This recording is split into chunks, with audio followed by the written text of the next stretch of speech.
Fashion का त्योहार के सारे जी के साथ में एक गाना आया हुआ है कि राजा कपड़ा लिया दे स्टाइल बाजार से। तो वाकई में ये गाना बहुत अच्छा लगा और शायद ये गाना का मकसद यही है कि आप लोग दीपावली का ढेर सारे आनंद लीजिए इस गाने के साथ में।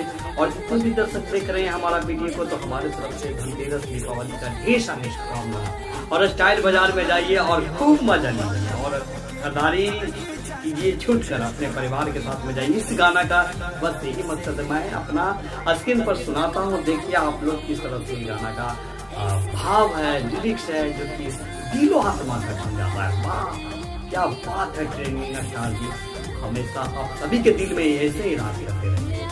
आप देखते हैं गाना को।